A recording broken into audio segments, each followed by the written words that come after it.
இனிய காலை வணக்கம். என்றொரு செய்தி. காதலர்களுக்கு இந்த உலக இயக்கமே அப்படியே முரணாக தோன்றும். தன்னுடைய கற்பனையில் சஞ்சரிக்கும் அவர்களுக்கு இயல்பாக தோன்றுகின்ற சில விஷயங்கள் கூட தன்னுடைய கற்பனையில் வித்தியாசமாக இருக்கும்.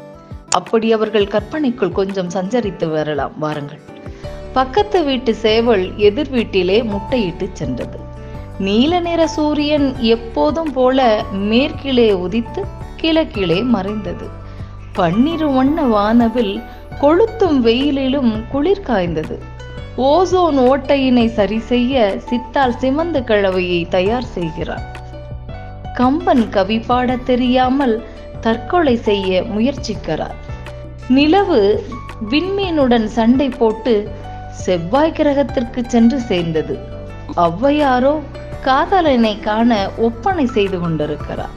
பிக்காசோ நேர்கோடு ஒன்றினை அரை மணி நேரமாய் அழித்து வரைகிறார். பீத்தோவனின் இசை காதில் ஊற்றியது எப்படி இருந்தது தெரியுமா? காய்ச்சிய ஈயம் போல. அன்னை தெரேசாவின் மாமியார் இரண்டாவது ஆண் பிள்ளை வேண்டுமென அவரிடம் தகராறு செய்து கொண்டிருக்கிறார். வழமை போல பாட்டி நிலவிலே பீட்சா சுட்டு கொண்டிருக்கிறார். நத்தை கூட்டில் கல்லெறிந்ததற்காக நாளை சார்க் மாநாடு கூடுகிறது. பூவில் தேன் குடிப்பதற்காக வண்ணத்து பூச்சியின் மேல் பூ வழக்கு தொடுத்தது. எடிசன் வீடோ மின் குமிழின்றி கும் இருட்டில் மூழ்கி இருந்தது. பூனைகள் பால பாத்திரத்தை தங்களுக்கு சரிசமமாய் பங்கிட்டுக் கொண்டன. காக்கையின் மேனியில் கருப்பு நிறத்தில் ஏதோ பட்டுவிட்டதால் கவலையில் அது மூழ்கியது.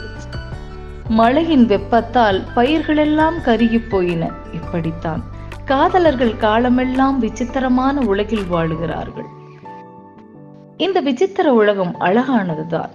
ஆனால் தன் உலகத்தை அழகாக்க முயற்சி செய்யாமல் அடுத்தவனின் அழகிய உலகத்தை பறிக்க நினைக்கிறது இன்றைய காதல் என்று சொல்லி இந்த நாள் உங்களுக்கு மிகச்சிறப்பான நாளாக அமைய என் வாழ்த்துக்கள்.